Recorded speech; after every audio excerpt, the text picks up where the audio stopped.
Today's forum is What's on Your Mind, featuring Mr. Hugh Dorrian, Columbus's elected city auditor for the past 46 years now, Mr. Dorrian. This series is sponsored by the Columbus Monthly Magazine and Taft Law. Won't you please help me thank them, and their associates are here, and welcome Janika Tucker, partner at Taft Law, to the podium to introduce the podium. Thank you.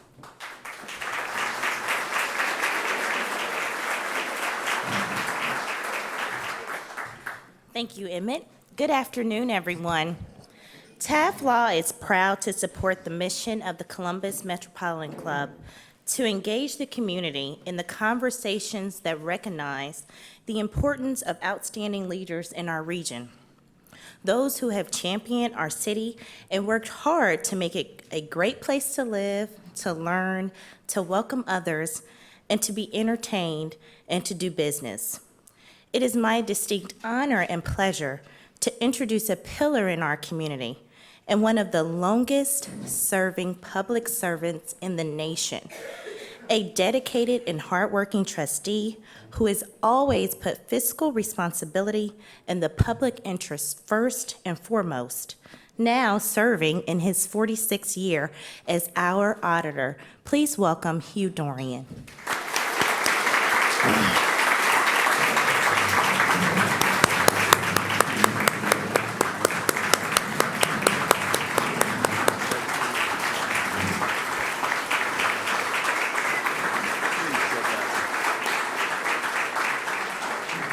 And before I turn the podium over to Mr. Dorrian, I'd like to also recognize and introduce a rising star in Ohio journalism.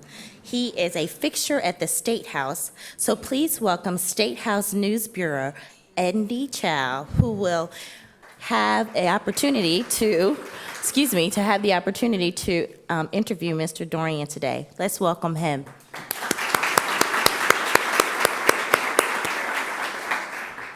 Mr. Dorrian, now the podium is all yours. Thank you. Well, thank you, Danica. I mentioned earlier that I'm so surprised that the Columbus Metropolitan Club ran out of speakers.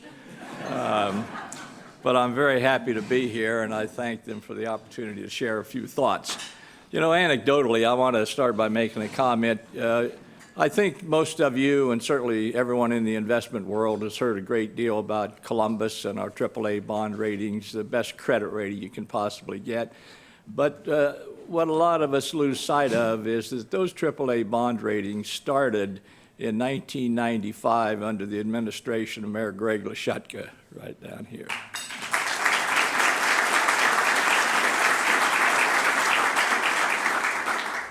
As you can imagine, after this number of years, I fancy myself as a student of government, and in particular, local government. And if I could share with you a thought that I've had for some time, but I think has to be addressed in future years, and I think the sooner the better.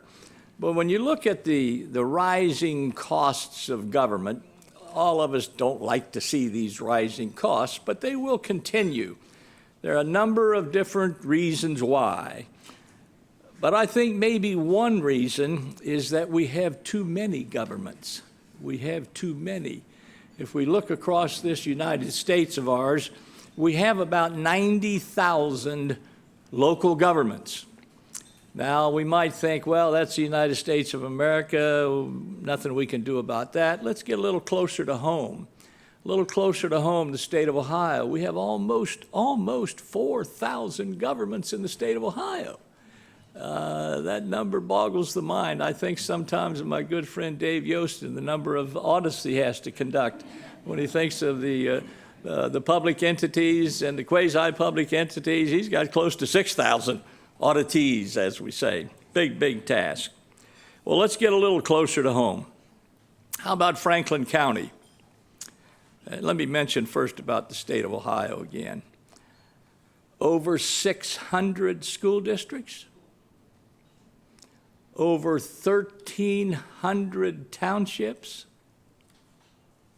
over 900 cities and villages, many, many, many numbers.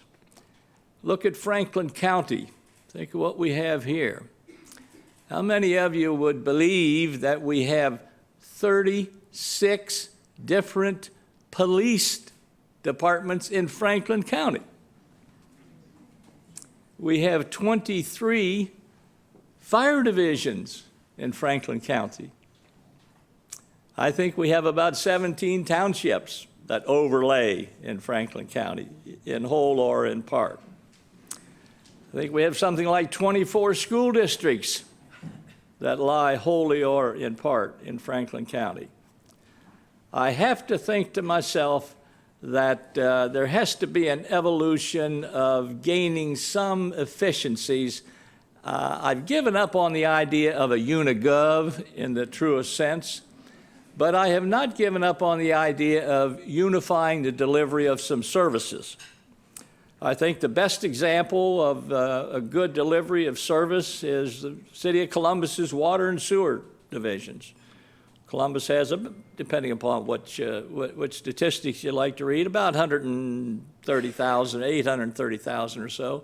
But that water and sewer system is regional. It serves about 1,000,001 or 1,200,000 people. One of the, I think, very, very successful mergers, taking services of commonality and bringing them together, is our Columbus Regional Airport Authority. It wasn't too many years ago when Columbus, and Greg will remember this, we had two airports. They were divisions of the city, owned and operated by the city, Port Columbus and Bolton Field. Franklin County, previously Lockbourne Air Base, it evolved into the Rickenbacker Port Authority. Rickenbacker, that name I think you all recognize, born, grew up here in Columbus over on Livingston Avenue. I attended a speech, some of you will remember the old Fort Hayes Hotel over at the corner of Spring in front. I think it's a Marriott today. I attended a CPA luncheon speech there many years ago, and Eddie Rickenbacker Jr. was the speaker. He said one of his dad's favorite stories, you remember his dad at one time was president of Eastern Airlines. One of his dad's favorite stories was in the early 50s. It was only with the advent of the jet airplane that in one day you could have your breakfast in New York, your lunch in Los Angeles, and your luggage in Buenos Aires. I think that has probably happened to, maybe not to that distance, but to many of us over the years. I mentioned that in the state of Ohio we have over 1,300 townships. Over 200 of those townships have less than 1,000 population. One of the obstacles to achieving any efficiencies, and I'm well aware you won't find the word efficiency in any of our constitutions or our city charter, but at the same time, there's nothing there that would prohibit us from attempting to achieve as much efficiency as we can. We have so many overlapping jurisdictions. When you look at the townships in Franklin County alone, about 17 of them, over half their population also resides in an incorporated entity, a city or a village. So you have these overlapping jurisdictions, and with 23 fire departments and 36 police departments, believe me, we've got to have some opportunities for more efficiency. I think these quests for efficiency, in past history, many of them have started with, we might say, blue ribbon committees of our citizens. You go back in our research back into the 40s, it was a blue ribbon committee that met and organized the present system of hospitals that we know and love here in Columbus today and throughout Franklin County. It was another similar committee that after the war in the late 40s devised a process of providing some infrastructure throughout the city and throughout the county. Later on in the 50s, and I look at these as some of maybe the two most important policy decisions that I can remember in local government here in Franklin County. This was both before my time. But in 1954, you're well aware of the I call it the annexation policy, that essentially said to outlying districts, if you would like to use our water and sewer facilities, sign here. You then became part of Columbus. These facilities are so capital intensive, not very many entities can afford to build water treatment plants and sewage treatment plants. So that's when the annexation burst in the city of Columbus, Ohio. Well, it was a blue ribbon committee of citizens that recommended the second most important policy, I believe, in this area, is what we call that income tax set-aside. That committee said, let's ask for an income tax increase, but let's pledge that we'll take 25% of that income tax and set it aside. We commonly refer to it as a set-aside. We'll use that for infrastructure, streets, roads. Anytime you see a new fire engine going down the street, anytime you see a new building being built, anytime you see a street being paved, that's 25% of that income tax that you're paying. In my view, last year and this year, I don't jump very high on the note of income tax growth, but we are going in the right direction. If this city could get through the years of 2008 and 2009, which was the longest and the most severe recession in my career, and I think for many years before my career. I am so proud of this city and its constituents who repeatedly have recognized the needs and the costs that we face in delivering what I think are high-class services. I've had the privilege of working alongside of many mayors and many city council members, several city attorneys, and I'm very, very proud of the political makeup of the city of Columbus over all these years. I admit, certainly I'm a bit biased about that, but I think I have good reason to be biased. Many times I've been asked, what's the most important thing in government? And I think some of my colleagues, I've heard some of them say, and I think there's good reason, but some of them will say, if we only had more money, we could do this, or if we had more money, we could do that. In my view, that is not the most important factor in good government. Good government, to me, must be an open, diverse, and continuing in dialogue with its citizenry. That's the most important factor, I think, in making Columbus the community that it is. We have every faith recognized here in Columbus. We have every color. We have every gender. We have every mix and choices of gender solicitation and love. That's what makes a community.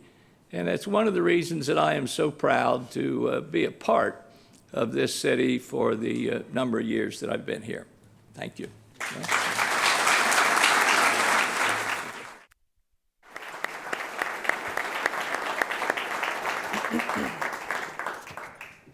I think the first thing that sticks out to me is 46 years is a very long time.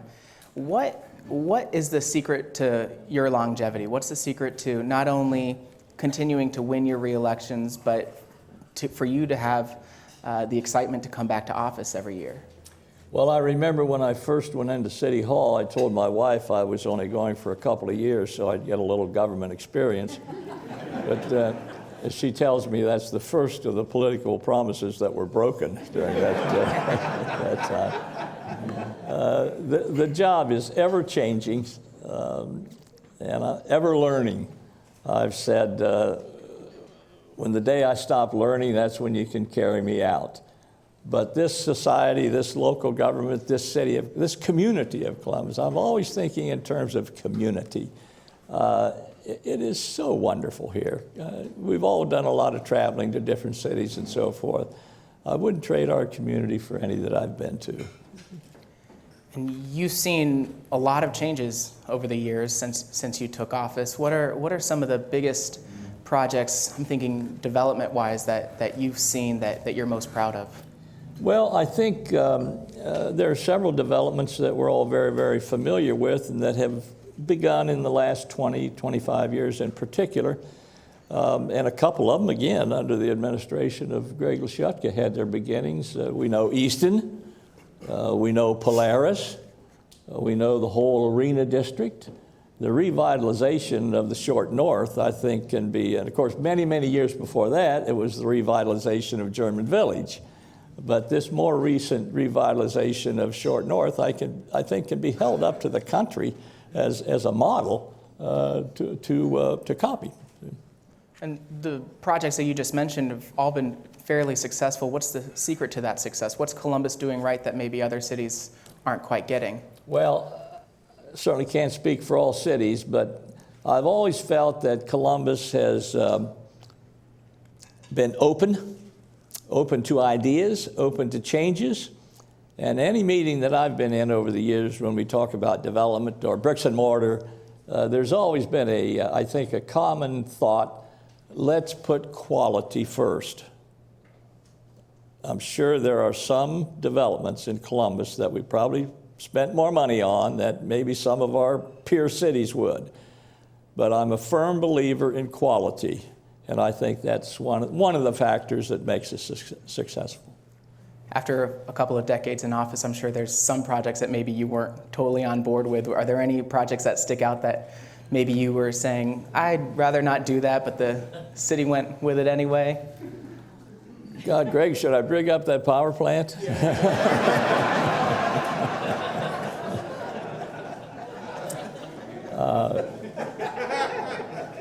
Well, that was one. Okay.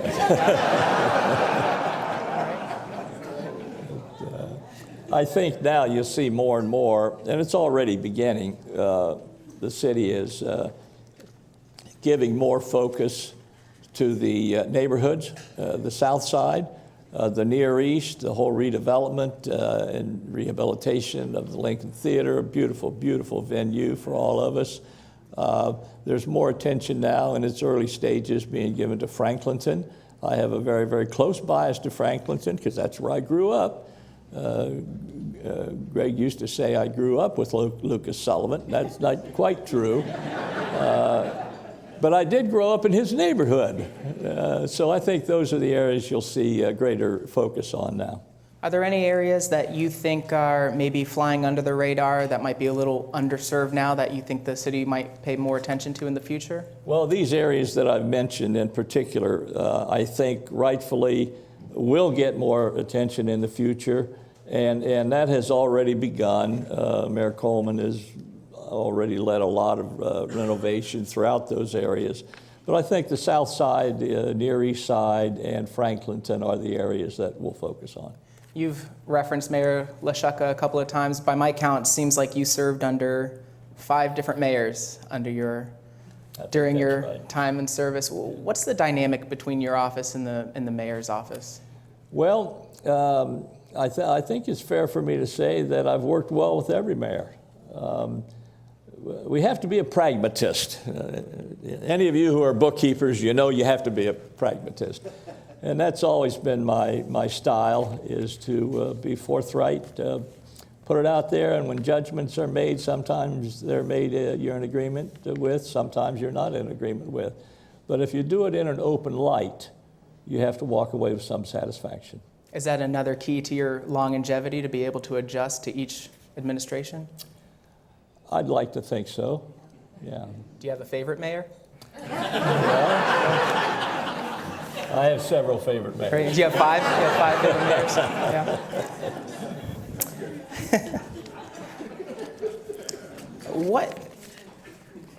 How important is it for the city of Columbus to have that AAA bond rating from all the agencies? Well, from a financial standpoint, it's very important. It saves us money. You gain lower interest rates in the market. This good city of Columbus, we have almost precisely $4 billion of outstanding bonds and notes. 2/3 of that debt is for sewer and water facilities. We do not borrow money for operations. We don't pay our bills with borrowed money. It's all capital type money. So when you think in those sizes, those amounts, every basis point or two, every bit of a lowered interest rate, it means one of two things. Either you save money at the time, or you have some money that you can do additional projects with. So I think it's very, very important. I mentioned that our AAA bond rating began in 1995 with Standard & Poor's and Moody's. We added Fitch in 2006.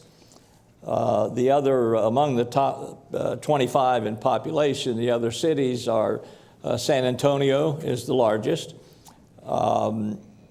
Austin, Texas, in the last census, Austin was like 3,000 or 4,000 people more than the city of Columbus. So they have a AAA. Columbus is the third largest. Charlotte, North Carolina is fourth, and Boston is fifth.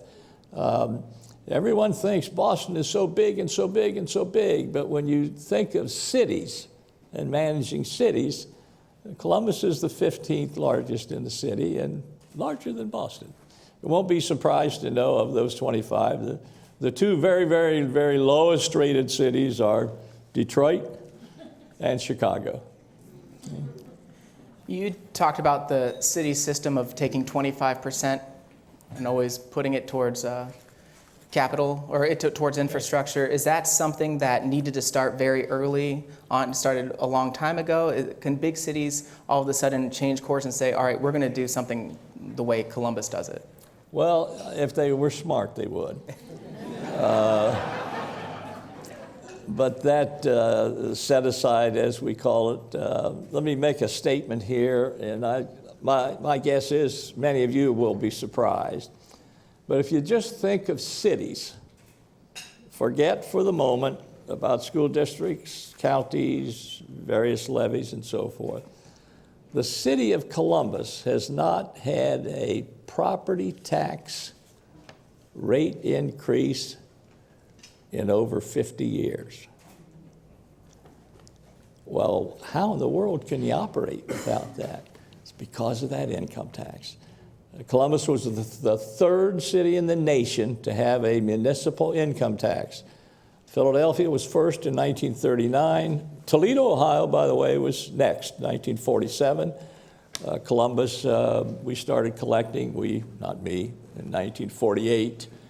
And I'll just say, I think the city in 1948 collected about $2 million of income tax, and this year we'll be getting close to, maybe not quite, about $800 million. So if anyone tells you that government continues to grow, believe them. There is an article in the Columbus Dispatch in 2007 where you were talking about Mayor Jack Sensenbrenner, and you said, through his policy decisions and his vision, Sensenbrenner put a greater stamp on Central Ohio more than any other human being. What did you mean by that? What did you see back then that you're now seeing the impact of? Well, my references, again, were to those, what I consider maybe the two most important policy decisions. The annexation policy, and Columbus is like 228 square miles. We're almost three times the size of Cleveland, almost 3 times the size of Cincinnati. So that annexation policy, and then the follow-up of the income tax set-aside. Right now, there's all sorts of news stories going on with City Hall at the focus. City Council President Andrew Ginther is caught in the middle of a corruption investigation. There are stories going on with Mayor Michael Coleman as well. How did those stories impact your office, and does that have anything, how is that impacting your work at all? Not at all, not at all. I haven't been questioned on them, but I don't hesitate to make it clear. I try not to avoid questions, how difficult they may be sometimes. I supported both Andy Ginther and Michael Coleman before these stories began, and I still support both of them. How has 46 years, technology has changed dramatically. How has that impacted the way that you do things in your office?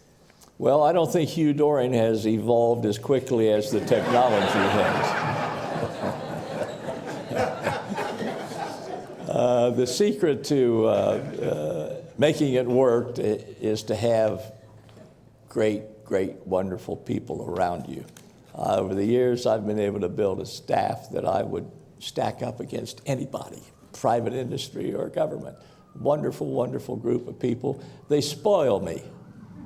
So that's how I address the ever-evolving technology world. You mentioned a well-qualified staff, and I've been able to talk to some of your quote-unquote proteges. What are some of the things that you teach your staffers, and what are some wisdoms that you impart along the way? Well, I like to share some of the things I learned from my father, other things that I learned at the university. And before coming to city employment, I was a CPA for several years before coming to the city with a national CPA firm. And I believe in quality work. Maybe some of the staff would say I nag them from time to time, but I believe in quality work. And I think that represents the community when you put out a product. Accuracy to the extent possible. We make our mistakes, but I believe in quality work, and I think that's what I try to impart. A couple of years ago, the city approved a tax increase. Do you think it gained approval because of that quality? Do they trust the city? Well, you know, that was in 2009 when we went for the tax increase from 2 to 2.5%. Most elected officials that I can think of favored it. I certainly supported it along with the mayor. When citizens vote in favor of something, whether it's a tax or a policy issue of some kind, it's an expression of trust. No tax increase in my memory, and I don't think there ever will be one, that wins in a landslide. That was a narrow vote, but all tax increases are narrow votes. So I took it as an expression of trust in the city. You seem to have a healthy respect for the voters, a healthy respect for the people you serve. Do you think more of that? Do you think that more city officials, more public officials need that respect for the constituents? Oh, I think most of them that I have known do have that respect. And I'm a big believer in the electoral process. I'm not a supporter of term limits in terms, how could I support term limits?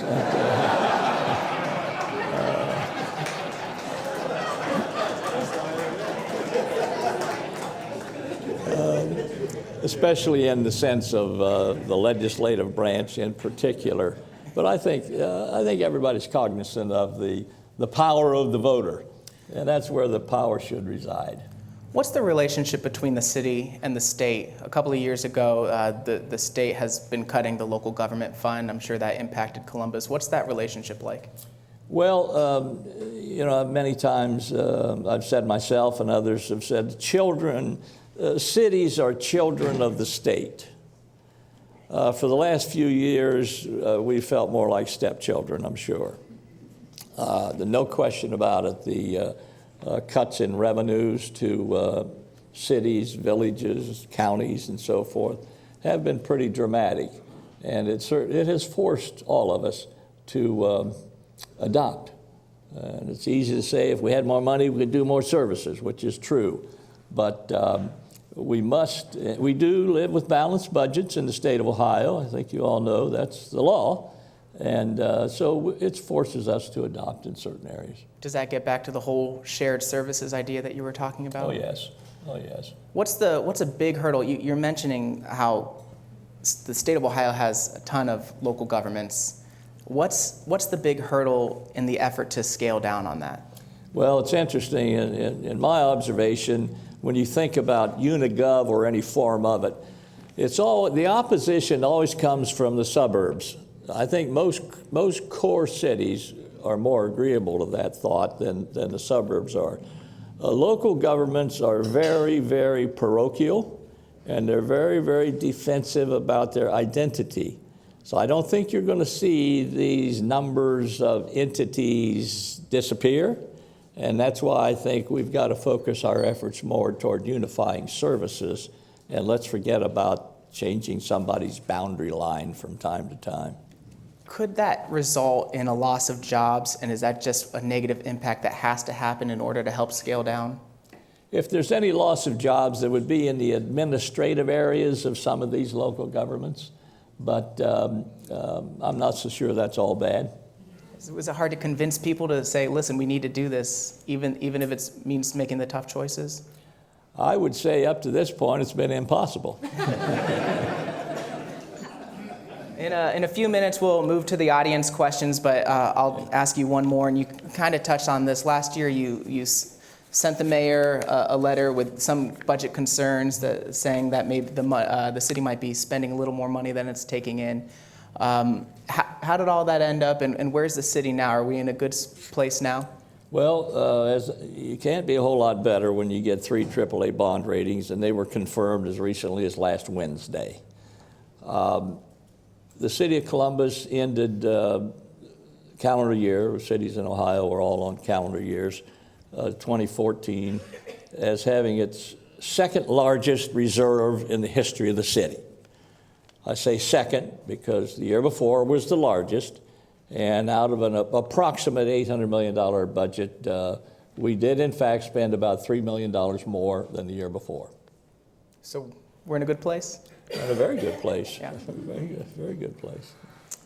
That's part of my role. Part of my job is to, letters that I send out, they're not letters of condemnation, they're letters of warning and getting your attention. Usually works. Do you ever have to be the bad guy? Is that something that comes along with the job? Yes. Is it hard to say no, or do you have strength behind that because of conviction? One of the very, very early lessons I learned many years ago was how to say no. So it's not difficult. No, sometimes it is, but Who are some of the people that have impacted your life throughout the years with your service? Well, I always start with my father. My father was a small independent grocer. I grew up in his grocery store and learned from him. I'll tell you anecdotally, both of my parents were immigrants. I'm the first generation, a full generation in this country. My mother came through Ellis Island in 1920, and like all immigrants, they had to have a job waiting for them or a connection. So my mother made it to Pittsburgh, and she was a maid to the Andrew Mellon family. So I always think if I have any financial acumen at all, I learned it in the womb. I think someone asked me to count the numbers of city council members that I've worked alongside of, and I think I came up to 44, and maybe I missed a few. But there's been a lot of good public servants in this community, a lot of good public servants. And you try to learn something from all of them. So I think I have. Okay. You think you're ready for audience questions now? Yeah, sure. All right. Well, it's CMC's tradition to take audience questions. Please step to the microphone and give us your name and ask your question. And thank you in advance for not making long editorial comments.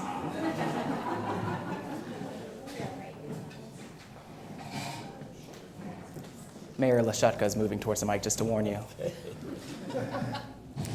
So I come not to criticize Caesar, but to praise him. Hugh, without question, you're my favorite auditor.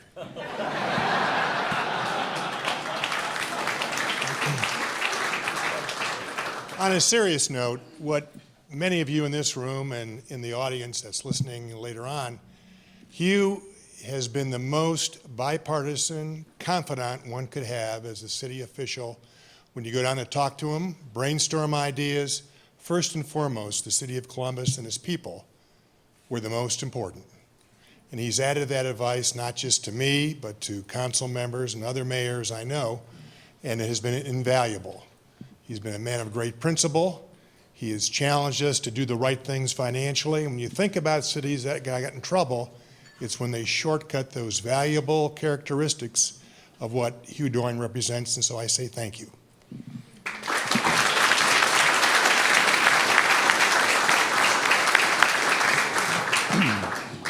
My name is John Rosenberger, and I just follow the 2 toughest acts in town.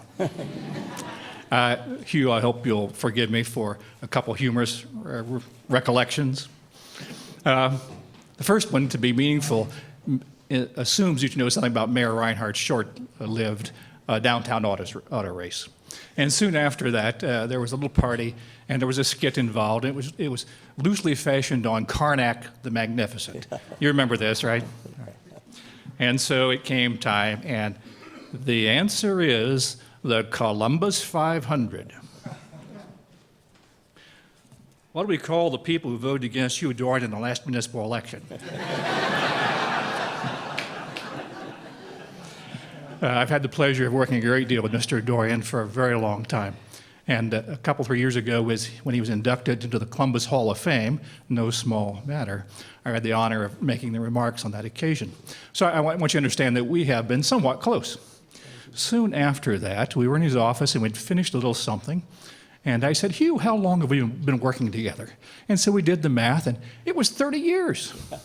And it was sort of a little nostalgia about all that. And we decided we'd have lunch together. And so we did travel to lunch together to that culinary mecca on West Broad Street, Phillips, Coney Island. And we had a nice lunch, and they brought the 2 checks. Now it's time, obviously, to reach for the checks. And again, to remind you, we've worked together for over 30 years. I've made these remarks at the induction ceremony, and so I reached for the checks, and he said, John, separate checks. His check was $7.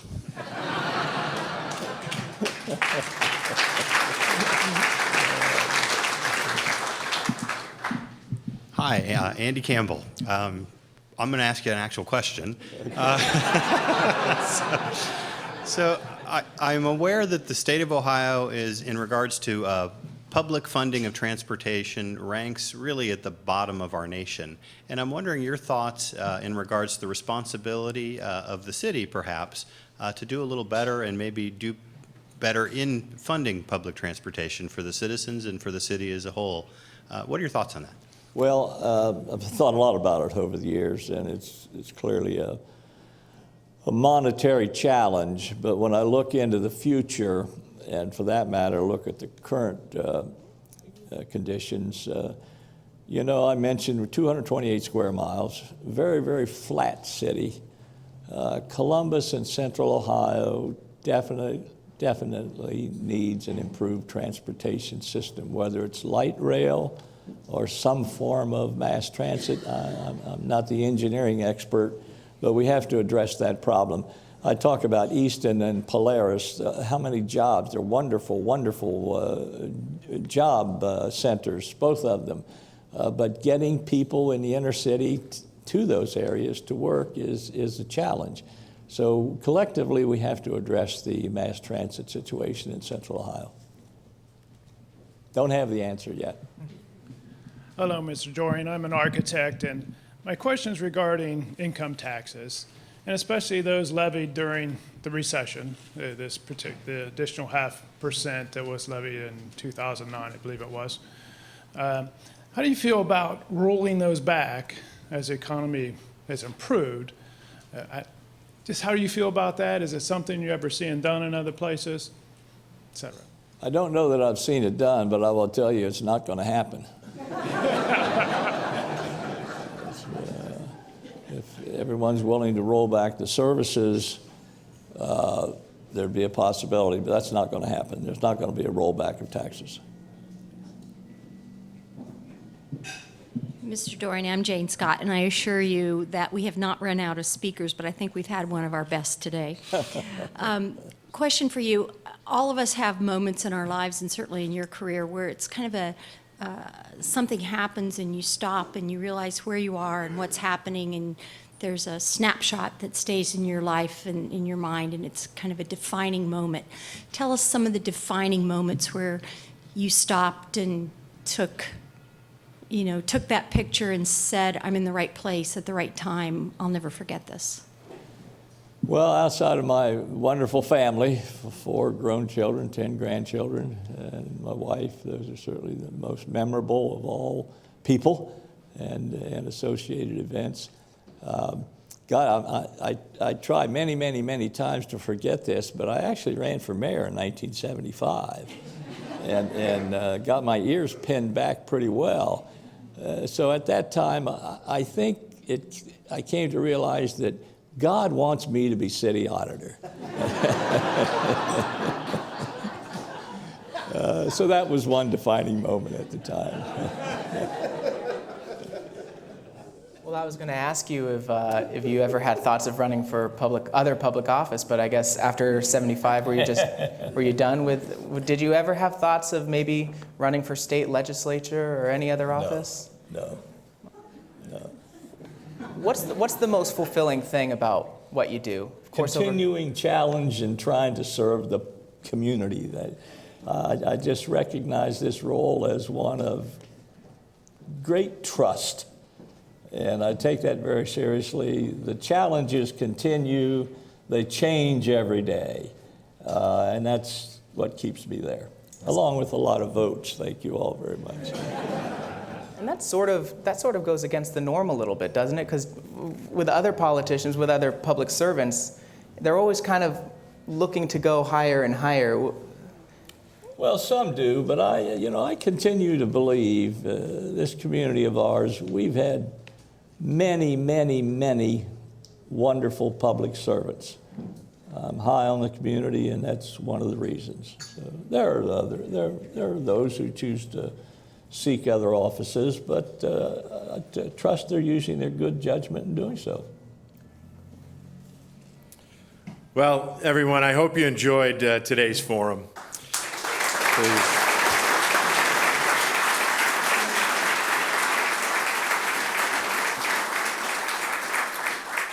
That was excellent.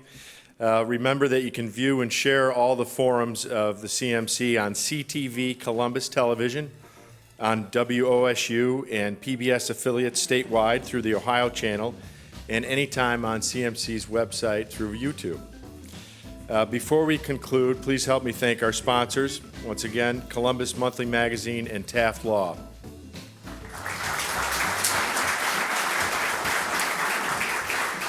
And of course, thank our speakers today, Mr. Hugh Dorrian and Andy Chow. Thank you.